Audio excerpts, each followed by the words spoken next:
Velkommen til Formula-kalkulator-demo. Mitt navn er Ole Kristian Hornes, og jeg skal vise dere hvordan dere bruker dette gratis programmet. Vi kan begynne med logg-knappen her. Den bruker vi for å få frem et vindu der alle beregninger vises. Når man trykker på er lik på kalkulatoren, sendes formelen og svaret hit. Slik har man litt historikk. Disse kalkulatorknappene brukes til vanlige beregninger. Når vi taster, kommer hele formelen opp i vinduet, så vi kan se hva vi har tastet. For eksempel 12 ganger 3 er lik.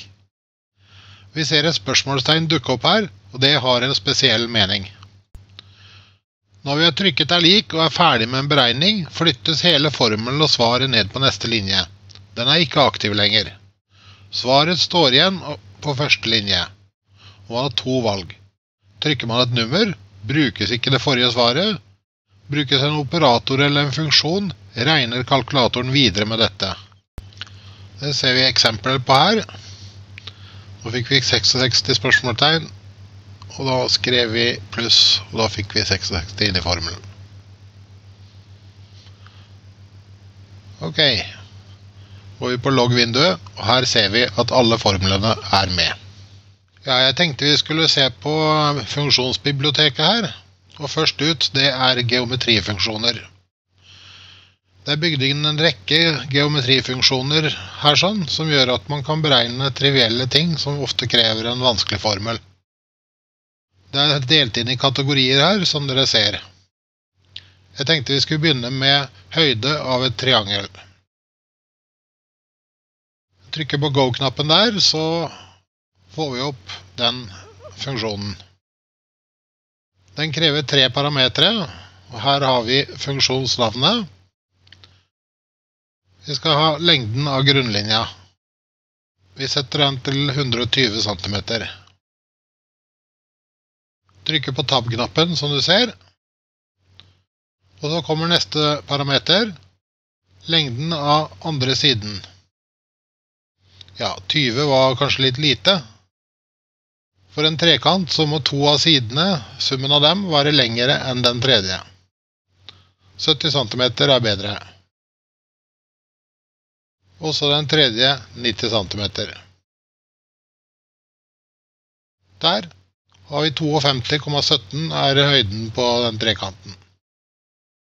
Så trykker vi er lik, og da får vi dette her ut på loggevinduet. Her er det også tatt med litt dokumentasjon. Den kan du skru av og på med den knappen der oppe. Vi har med parameterne X, Y og Z, som her er beskrevet her. Denne bruker 3 formler for å regne ut dette her. De 2 første det er Herons formula, som regner ut arealet av trekanten. Og så regnes da høyden med den siste formelen. Og her har vi da svaret. Vi kan redigere formelen hvis vi vil. La oss si at vi skal ha 100 cm i stedet for 70. Sånn. Og så lagre. Og da kommer umiddelbart opp med et nytt resultat. Vi trykker er lik, og den kommer ut i loggevinduet igjen.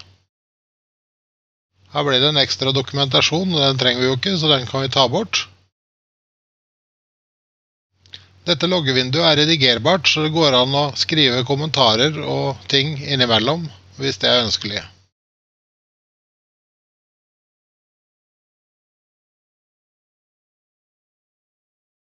Se der.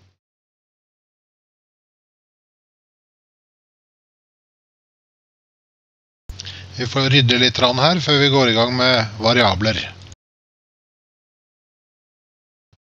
Variabler er det neste vi skal gå gjennom. Vi har en rekke variabler her, navngitt på disse knappene.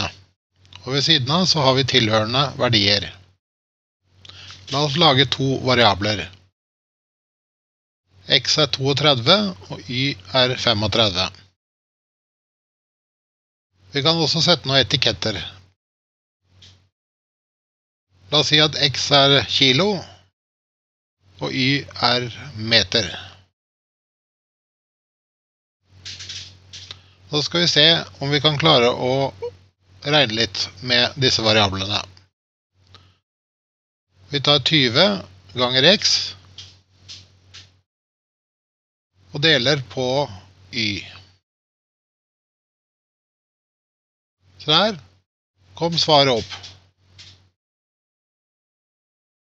Du ser også at han har tatt med på linja under hva verdien av x og y er.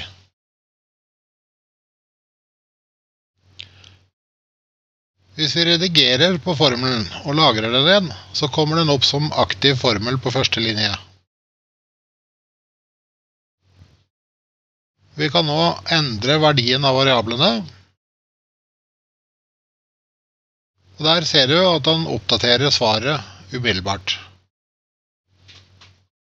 På denne måten kan man eksperimentere med forskjellige verdier på variablene på en av samme formel, for å se hvordan resultatet blir. Vi trykker er lik, og vi får det siste svaret opp i loggevinduet.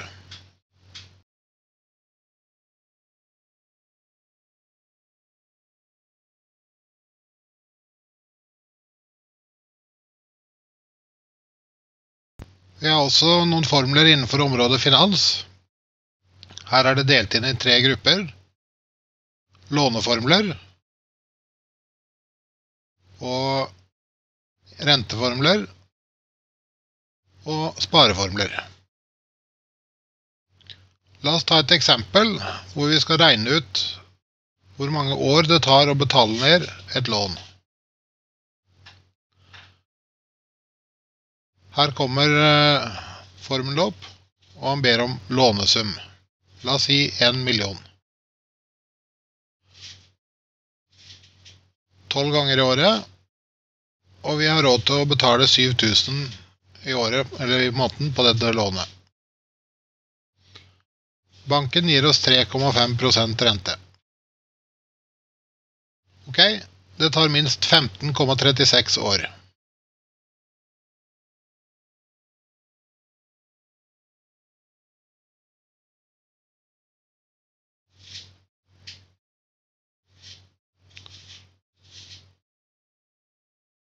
Her ser vi at vi har fått ut dokumentasjon for hvordan denne beregningen fant sted, og svaret på loggevinduet. Ok, nå vet vi at det tok 15,36 år å betale ned dette lånet. Men det er litt rart å komme i banken og si at vi skal ha lån på 15,36 år. Så la oss regne den andre veien. Si at vi ønsker lånet på 16 år. Og så ser vi hvor mye vi betaler da. Vi velger 1 million fortsatt.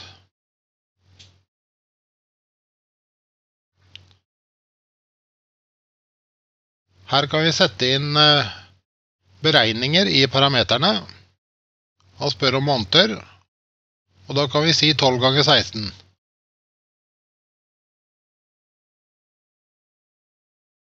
12 betalinger i året og 3,5% rente.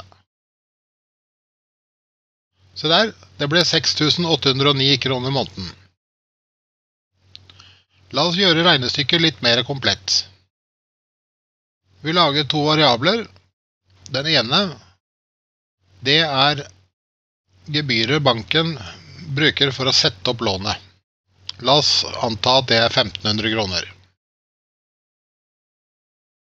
Og så er det en transaksjonsavgift hver gang vi betaler.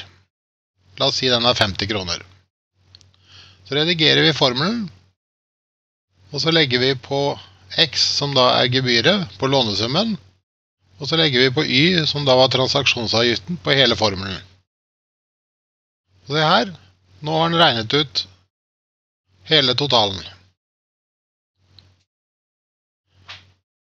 Vi trykker er lik, og vi får da ut dette på loggevinduet med parametere og alt. Da går vi videre til neste emne, som er navngitte konstanter. Da trykker vi på preferanseknappen her, og da får vi opp et vindu med diverse konstanter. Kategorier til venstre her, og til høyre så ser vi konstantene som hører til i den kategorien. La oss legge til en ny kategori. Vi kaller den me, for meg. Og så putter vi inn en ny konstant her. La oss skrive noe personlig. La oss ta vekt for eksempel. Min vekt. 140. Jeg er i tungvekterklassen, så det passer. Og så setter vi høyde. Min høyde er da 1,85. Sånn, da har vi to konstanter. Symbolet til venstre er det som brukes i formelen. Lagrer jeg. Trykker vi på preferanseknappen en gang til for å komme tilbake til kalkulatoren, så skal vi se om vi klarer å regne ut noe med dette her.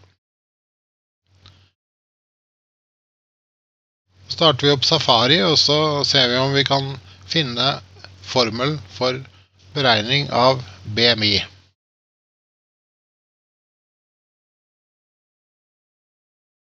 Wikipedia pleier å være en ordentlig kilde til formler. Så skal vi gå ned her og se. Jo, BMI det er masse dividert på høyde i annen. Ok, da regner vi med dette i formelen vår. Ok, da velger vi konverter og konstanter her nede. Og nederst i den til høyre nå, så får vi opp konstanter. Kategori øverst, og våre nye konstanter ligger i den nye kategorien. Vi setter inn vekt, del på, høyde, i annen. Ok, da ble 40,90. Det er vel noe i overkant. Men det er sånn det er. Så går vi på loggevinduet igjen og ser, og her nede så har vi fått ut formelen vår. Vi kan legge på litt kommentar. Min BMI kolon. Vi kopierer den her med da eple C, eller kommando C. Lager en ny notat og paster den inn her med eple P. Lager litt fet tekst. Og det var det hele. Ok, det var det hele. Takk for meg.